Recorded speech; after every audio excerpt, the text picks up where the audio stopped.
우리 하나님의 말씀 같이 찾아보도록 하겠습니다. 다니엘서 1장 17절에서 20절 말씀입니다. 하나님의 말씀, 다니엘서 1장 17절에서 20절 말씀, 우리 한 목소리로 같이 한번 읽어보겠습니다. 하나님이 이 네 소년에게 학문을 주시고 모든 서적을 깨닫게 하시고 지혜를 주셨으니 다니엘은 또 모든 환상과 꿈을 깨달아 알더라. 왕이 말한 대로 그들을 불러들일 기한이 찼으므로 환관장이 그들을 느부갓네살 앞으로 데리고 가니 왕이 그들과 말하여 보매 무리 중에 다니엘과 하나냐와 미사엘과 아사랴와 같은 자가 없으므로 그들을 왕 앞에 서게 하고 왕이 그들에게 모든 일을 묻는 중에 그 지혜와 총명이 온 나라 박수와 술객보다 10배나 나은 줄을 아니라. 아멘. 하나님의 말씀에 대한 우리의 고백 같이 읽어보겠습니다. 주의 말씀은 내 인생의 빛입니다. 주의 말씀은 내 삶을 변화시킵니다. 주께서 말씀하신 대로 나는 하나님의 사랑받는 자녀입니다. 나는 축복의 통로입니다. 오늘도 주의 말씀에 내 마음의 문을 엽니다. 말씀하여 주옵소서. 듣고 깨닫고 말씀대로 살겠습니다. 아멘. 네, 우리 옆에 분들, 앞에 분들 한번 보시고 우리 인사하도록 하겠습니다. 잘 오셨습니다. 은혜 많이 받으세요. 네.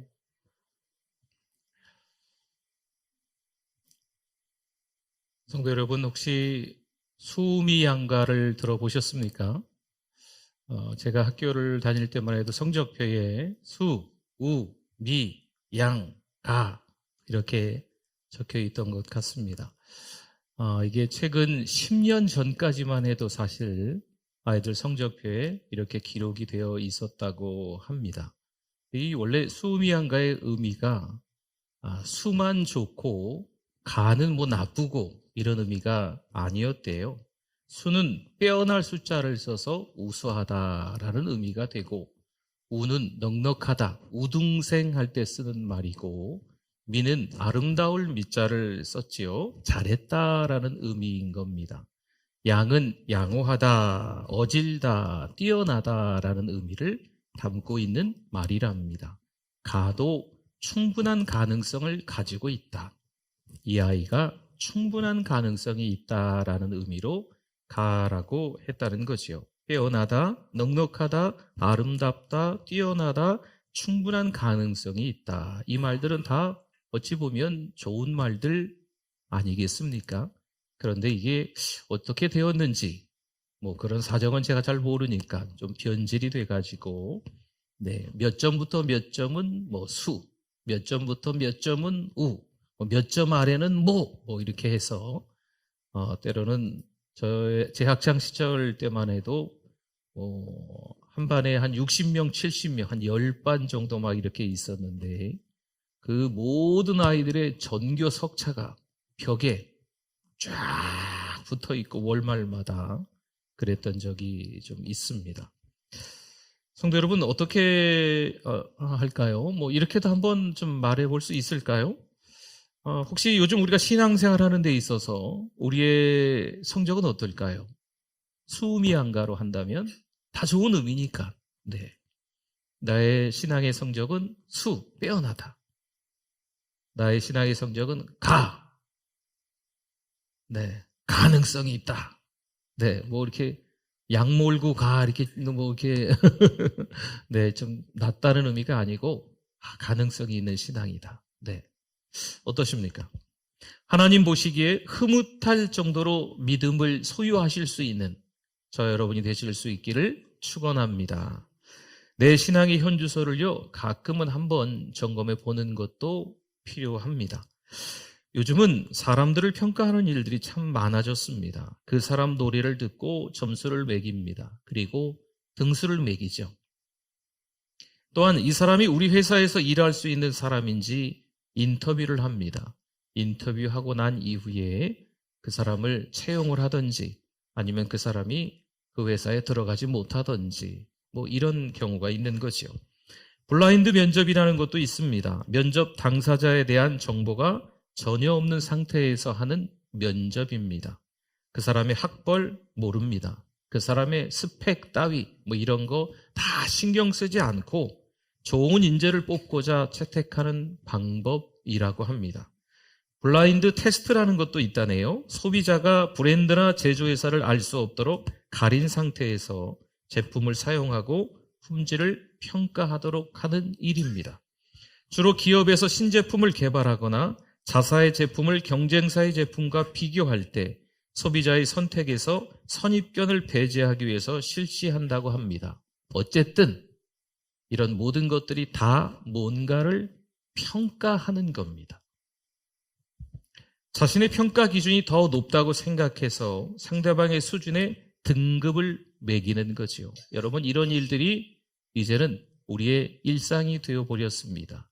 어디에서나 사람을 평가하고 또 품질을 평가하는 일들이 너무나 많아졌다는 거죠. 요즘에 금요일 밤 성령 집회를 통해서 다니엘을 만나고 있습니다. 그렇다면 다니엘을 한번 평가해 볼까요? 다니엘은 수미양가에서 어떨까요? 여러분이 생각하기에 다니엘은 수미양가에서 다 좋은 의미이긴 하지만 수할 수 있을까요? 네. 정말 탁월한 다니엘 아니겠습니까? 여러분, 탁월하다는 말은요, 실력이 월등히 뛰어나다, 출중하다라는 의미가 됩니다. 다니엘은 정말 수입니다. 그렇죠? 아주 탁월한 신앙인이라고 볼 수 있습니다. 바벨론의 느부갓네살 왕은 남유다를 정복하고 환관장에게 이렇게 명령했습니다. 이스라엘 자손 가운데 왕족과 귀족 몇 사람을 데리고 와라! 명령을 합니다. 그런데 인터뷰가 좀 까다롭습니다.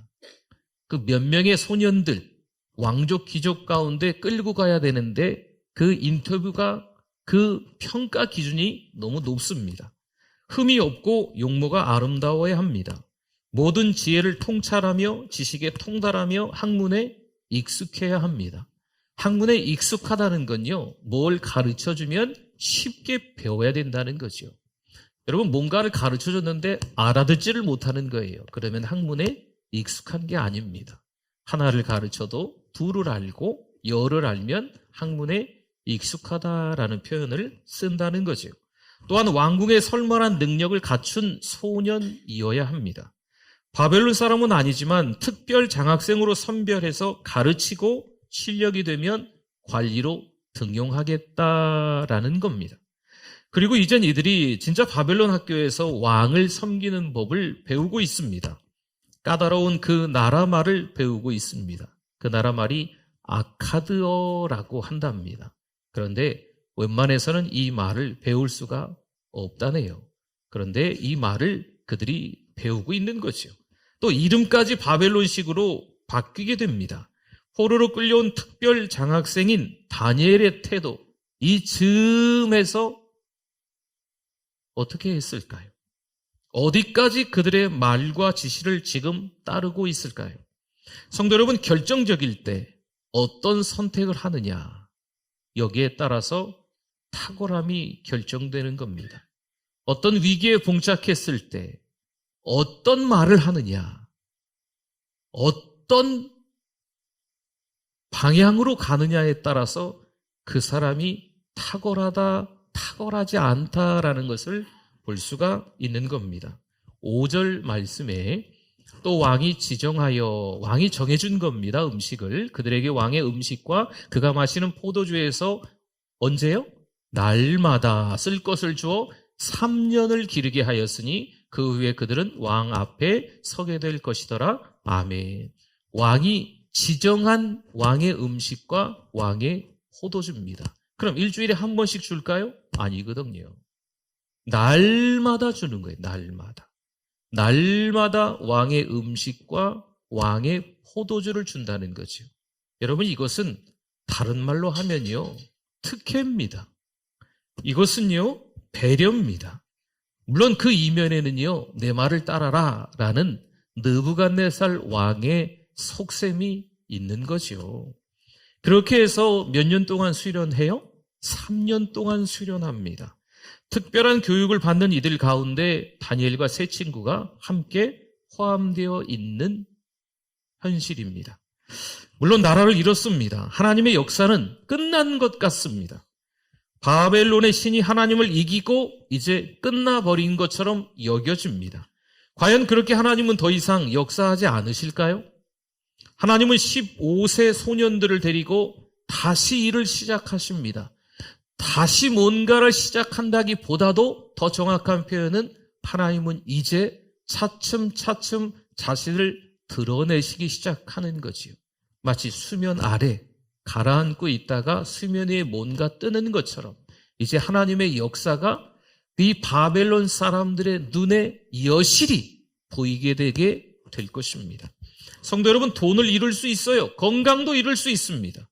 물론 세상은 돈을 잃으면 많은 것을 잃는 것이고 건강을 잃으면 전부를 잃는 거다 말합니다. 하지만 무엇보다 우리가 지켜야 하는 것이 있습니다. 그게 바로 신앙입니다. 돈도 잃을 수 있고 건강도 잃을 수 있습니다. 때로는 가족도 잃을 수 있습니다. 때로는 너무나도 마음 아픈 일을 경험할 수 있지요. 하지만 신앙을 잃어버리면, 신앙마저 잃어버리면 아버지께 돌아올 수 없습니다. 지금 다니엘은 세상과 벗하며 세상 사람처럼 살아갈까요? 아니면 다시 믿음의 순수성을 지켜나가기 위해 도전하게 될까요?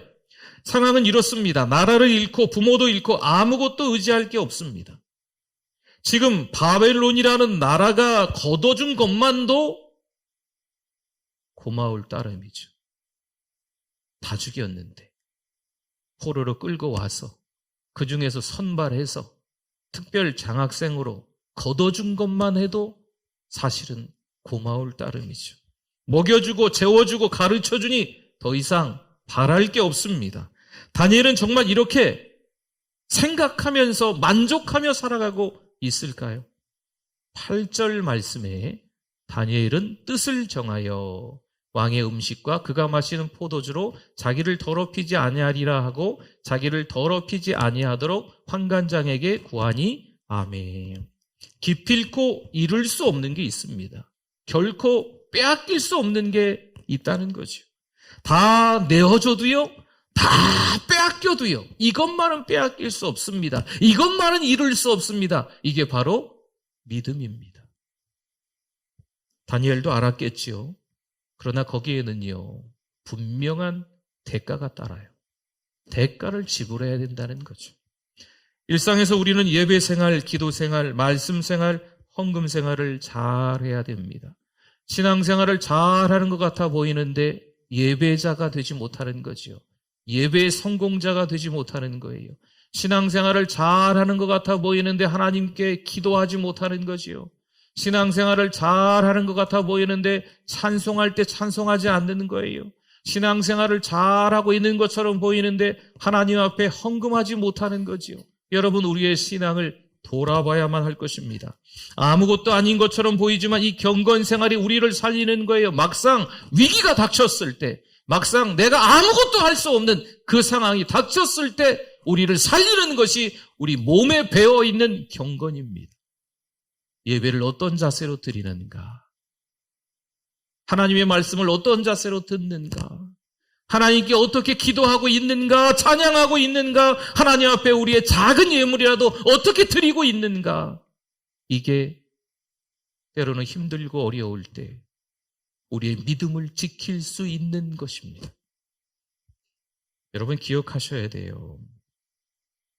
아무래도 하나님은요, 이런저런 어려운 일 가운데 자꾸 우리의 연약함을, 나약함을, 부족함을 깨닫게 하시는 거지요. 그걸 확인받아야 돼요. 아, 내가 하는 게 아니구나. 하나님께서 하시는 거구나.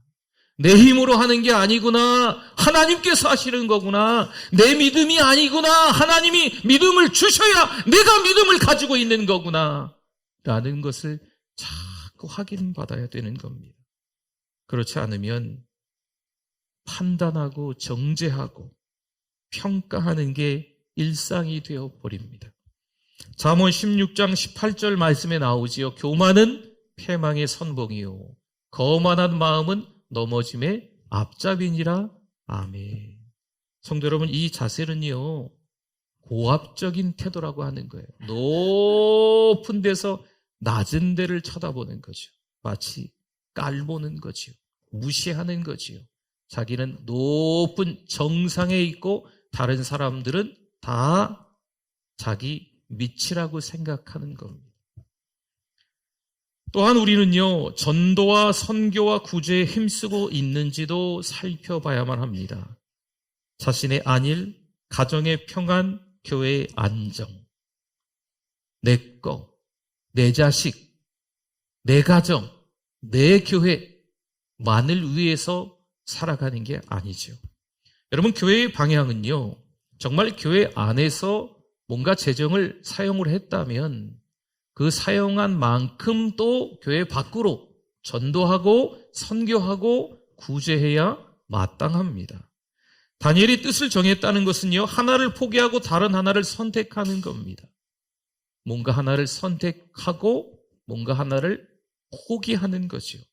빌립보서 3장 8절 말씀해 볼까요? 또한 모든 것을 해로 여김은 내 주 그리스도 예수를 아는 지식이 가장 고상하기 때문이라. 내가 그를 위하여 모든 것을 잃어버리고 배설물로 여김은 뭘 얻고? 그리스도를 얻고. 아멘. 여기 보면 감옥에 바울이 있으면서 빌립보 교회 성도들에게 뭔가 두 가지를 이야기하고 있는 것 같습니다. 여김은 이렇게 말씀이 나와요. 하나는 모든 것을 해로 여김은, 모든 것을 해로 여긴다는 거지요. 바울이 그렇게 말합니다.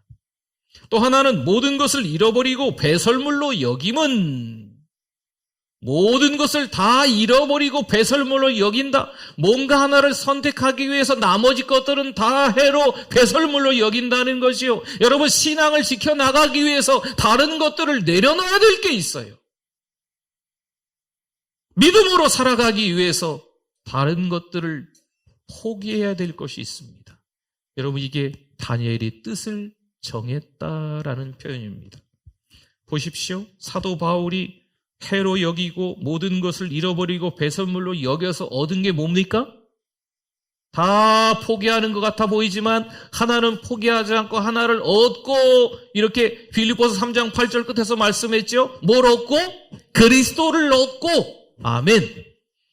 내 주 그리스도 예수를 아는 지식이 가장 고상하기 때문인 줄 믿습니다.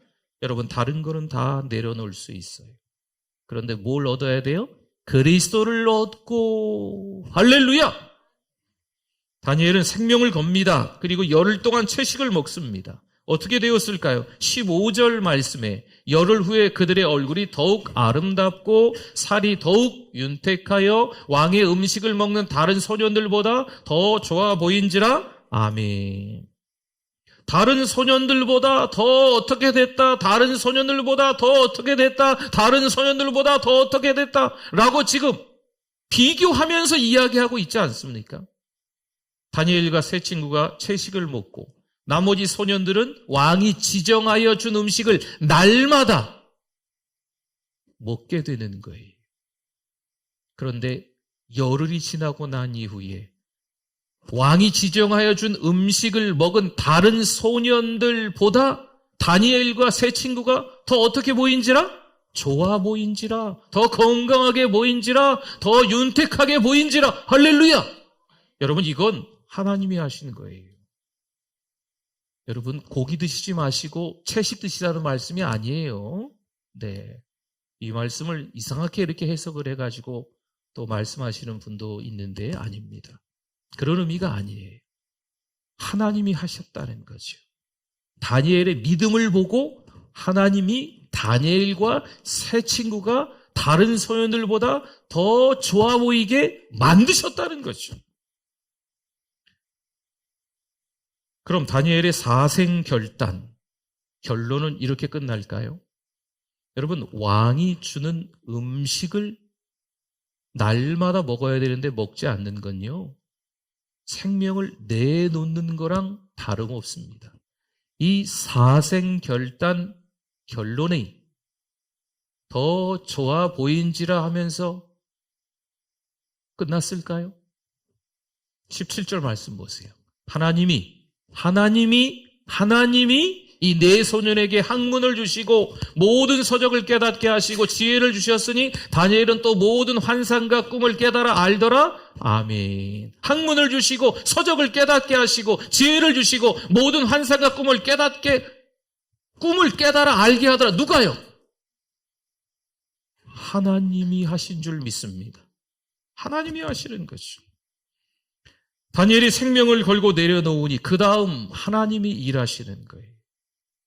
여러분 인생을 살아가면서 왜 답답한 일이 없겠어요? 왜 말도 안 되는 황당한 일을 겪는 일이 없겠습니까? 뜻밖의 일이 왜 찾아오지 않겠어요? 그러나 그때 내가 할 수 없음을 빨리 깨닫고 누구를 찾아야 될까요? 하나님을 찾는 게 중요한 거예요. 그랬을 때 하나님이 해결하시는 거죠. 누가 해결하세요? 하나님이 해결하시는 거예요. 하나님이 일하시는 거죠. 내가 뭔가를 하려고 자꾸 발버둥 치면 하나님은 일하시지 않습니다. 그러나 하나님께 맡기면 아무것도 할 수 없음을 깨닫고 나의 연약함, 부족함을 깨닫고 하나님께 맡기면 하나님이 일하시는 거죠. 하나님께서 부르시고 사명을 주십니다. 그러면 하나님이 부르시고 사명 주시고 알아서 해. 우리를 불러주시고 또 교회를 세워주시고 알아서 해. 너희 신앙에 따라서 알아서 해봐. 하나님이 이렇게 하실까요? 하나님은 그렇지 않으세요. 부르심을 소명이라고 해요. 소명이 있고 난 이후에 하나님이 사명도 주십니다. 하나님이 부르시고 사명 주시고 사명까지만 주시는 게 아니고 그 사명을 완수할 수 있도록 사명을 지켜나갈 수 있도록 모두 주신다? 능력도 주신다. 하나님은 부르시고 사명도 주시고 능력도 주시는 분인 줄 믿습니다. 하나님을 의지하면 돼요. 그러면 하나님이 해결하시는 줄 믿습니다. 하나님은요, 앞으로 이들을 더 쓰시겠지요. 그렇죠? 다니엘과 세 친구를요. 오늘 예배드리는 우리를 하나님이 또 사용하시는 줄 믿습니다. 18절 말씀 봅니다. 왕이 말한 대로 그들을 불러들일 기한이 찼으므로 때가 찬 거예요. 한 3년여간이 됐다는 겁니다. 환관장이 그들을 느부갓네살 앞으로 데리고 가니 아멘. 느부갓네살이요, 잘 먹이고 잘 재우고 잘 가르쳤다 생각했습니다. 그래서 이제 그 소년들의 실력이 어느 정도 되는지 평가를 해보려고 인터뷰를 하려고 부르는 거예요. 근데 먼저 우리가 좀 더 짚고 넘어가야 될 것은 이 느부갓네살이 착각하고 있는 거예요. 자기가 잘 먹이고 잘 재우고 잘 가르친 게 아닙니다. 누가? 하나님이 잘 먹이고 하나님이 잘 재우고 하나님이 잘 가르치신 줄 믿습니다. 부모들이요, 우리들이 착각할 때가 있어요. 우리가 한 게 아닙니다. 우리 자녀들 하나님이 잘 먹이시고 하나님이 잘 재우시고 하나님이 잘 가르치시는 줄 믿습니다. 여러분, 그때 어떻게 됩니까? 결과는요, 예상하고는 달랐어요. 느부갓네살 왕이 잘 먹이고 잘 재우고 잘 가르쳤으니 이게 아니에요. 그렇죠?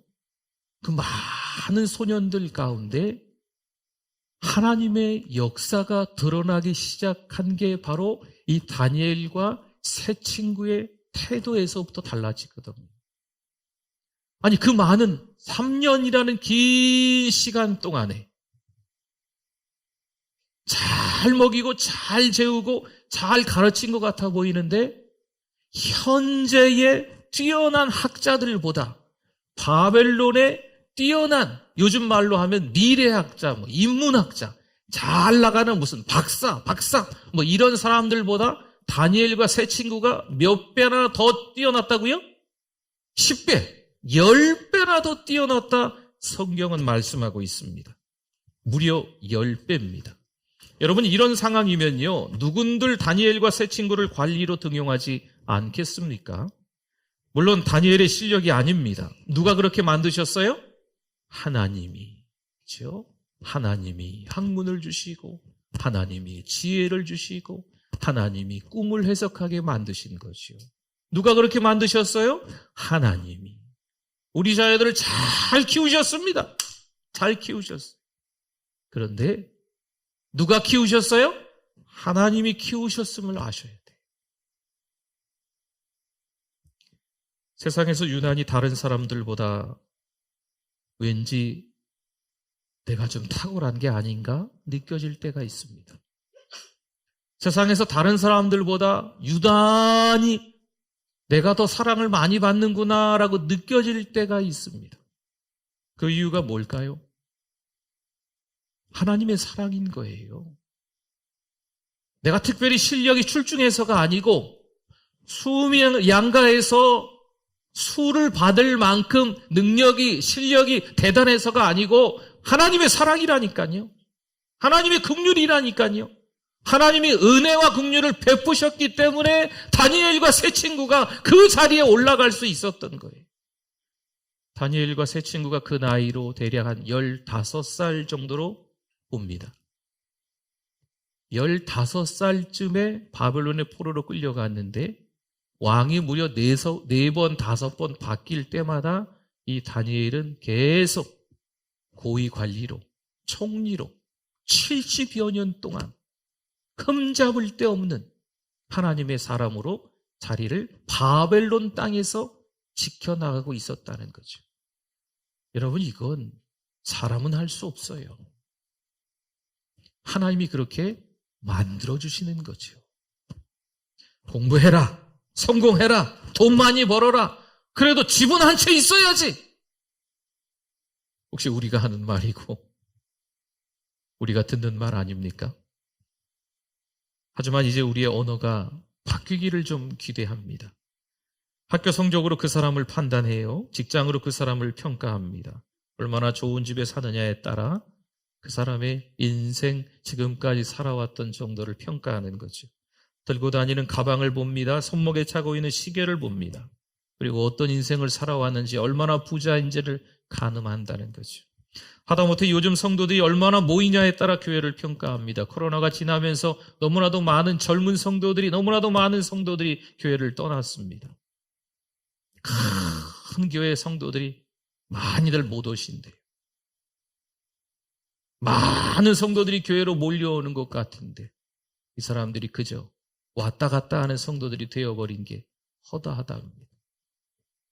하나님의 말씀을 받아 선포하는 설교자들의 설교마저 요즘 설교의 홍수 시대에 도마에 올라가 있습니다. 내가 늘 듣던 말씀과 교회의 목사님의 말씀이 다른 거죠. 탁월한 신앙인은요, 고압적인 자세로 평가하는 사람일까요? 여러분, 그렇지 않습니다. 탁월한 신앙인은 어떤 환경에서도 하나님을 믿는 사람입니다. 어떤 위기가 닥쳐도, 어떤 상황 속에서도 여전히 신앙이 변치 않는 사람. 이 사람이 바로 탁월한 신앙인입니다. 다니엘은 탁월했습니다. 하지만 겸손했습니다.